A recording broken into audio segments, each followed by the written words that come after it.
Oh, with the babies. Here come the babies. Maybe missed it. Well, yeah, because they should. Say hi. See you later. Hi. Whoa.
Animals who call this place home, I do ask you all remain fully seated at all times, keeping all hands, arms, feet, and legs inside the vehicle at all times. Now we're going to be starting our adventure today in the Little Ituri Forest. Many animals I spot hanging out here today. I spot a few animals hanging out there on the left. Through the bushes, you might be able to spot those rust-colored animals. Those are bongos. They're laying really low on the ground there. I'll see if we can spot some more, though. Easier to spot on the left are these black and white spotted birds. These are saddle-billed storks. They get their name from that yellow saddle shape on their bill. They stand about 5 feet tall and have a wingspan of about 9 feet away. Saddle-billed storks also mate for life, so honestly, relationship goals. Up on the right, there is an okapi, a brown-colored animal with those hands. Way back there on the left, back near that rock wall there, you might be able to see the backside of a black rhino there. One of the smaller rhino species way back there. If you look towards that tree there, I'm going to keep an eye out, see if I can spot any more black rhinos around this area. Oh, we're getting up to about 3,000 pounds in size. Oh my god. Oh my gosh. They have a prehensile triangular shaped upper lip that they can use to grab onto things like leaves and branches. So there are some pigback pelicans, but down in the water is a Nile hippopotamus. Grace, here's a hippo. These hippos can hold their breath for several minutes at a time underwater and even sleep while fully submerged, able to subconsciously come up for air and then sink all the way back down to the bottom without needing to wake up. Closing them up so no water goes up their nose either. Now these hippos, they are pretty large, getting up to about 5,000 pounds in size, so they are roughly the size of a car. Crocodiles. Now the crocodiles are the largest living reptiles here in Africa, getting up to about 16 feet in length. They are cold-blooded animals, but they'll bask in the sunshine to increase their body temperature. You might see that one tree. I'm glad you all share my enthusiasm. These baobab trees, baobab trees are really important to the savanna ecosystem. They hold large amounts of water, and many animals will actually dig at the roots of those baobab trees to get that water found inside, giving them the other nicknames you might know them by, the trees of life. Now as we are entering the savanna, do keep an eye out. You might get a sneak. When they hunt, they do so as a group, with a greater success rate than both lions and cheetahs. At home, but they're often confused for as hyenas. Painted dogs, much like domesticated dogs, but they actually only have 4 toes on their paw, whereas a domesticated dog has 5. Those bushes and that tall pillar over there are sable antelopes. They're really protective animals, using those horns of theirs to defend themselves. They're actually one of the only antelope species known to fight off against their predators. just as they're protective of their friends. On the left are wildebeest. Wildebeest are the second most densely populated mammal in the world. Second only the savanna. But before those grasses get too short, they'll migrate once again, letting these grasses grow back out. So it's a nice big circle. Out with them for just a little bit longer. Speaking of those zebras there, on the right is a group of Portman's mountain zebras. We're going to be able to get ourselves. They have a large slab of skin at the bottom of their neck known as a dupe, longer than concrete.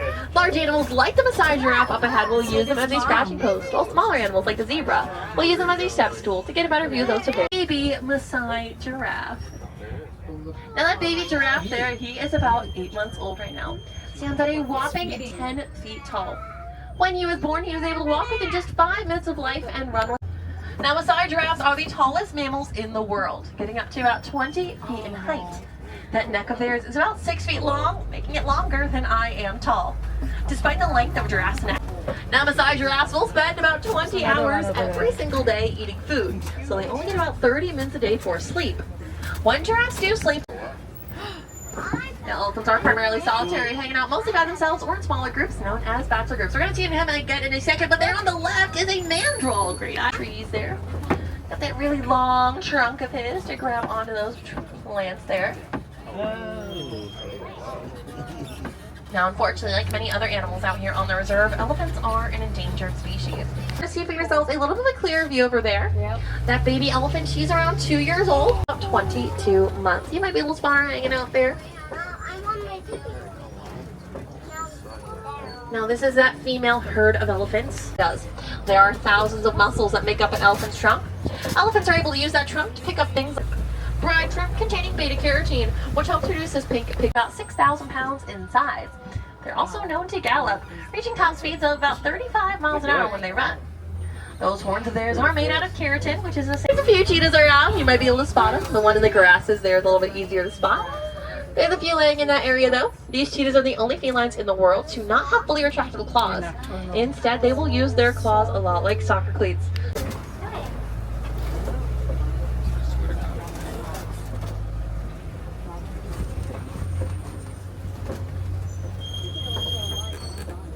There on the left, on those rocks there, is a African lion. Actually, a few of them there. Lions will primarily hunt at night. The main reason being is that their vision increases to be 6 times greater than a human's at night. When lions do go out and hunt, it'll be those female lions who will go up on these rocks there. That's that male lion. That beta pig is a great way to tell them apart. That man does take a Sunbathing. Pumbaa means foolish or silly, and Pumbaa's a warthog, like the warthogs here on the left. Now, unlike the name suggests, these warthogs are really smart. They won't play, though they definitely could, using those teeth at the tusks on the front of their face. On the left, there is an ostrich as well. They have gray feathers. Male ostriches typically have black feathers. We're also coming upon an ostrich nest there on the right, down on the ground nearby. These furry friends do take the adorable shape of those Nigerian dwarf goats there on the left. Now, these Nigerian dwarf goats, they are fully grown despite their size. They're actually one of the smaller of domesticated goat species, making them perfect for our work in small yard. These goats help to provide essentials like milk and cheese to the local village of Harambe, and they have a really round belly due to the fact that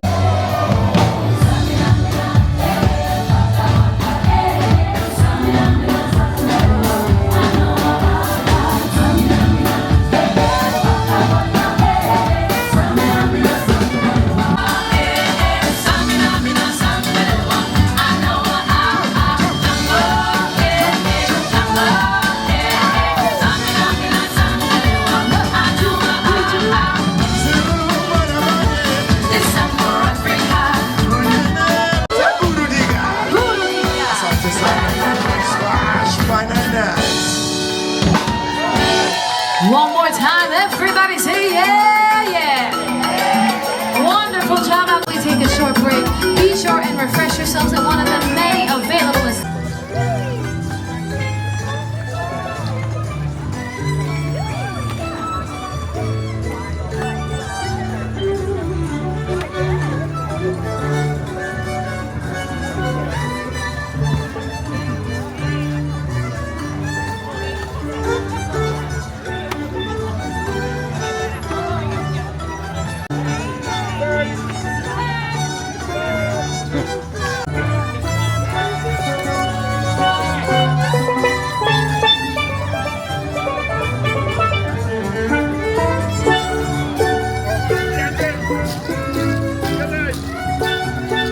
I think she likes the camera.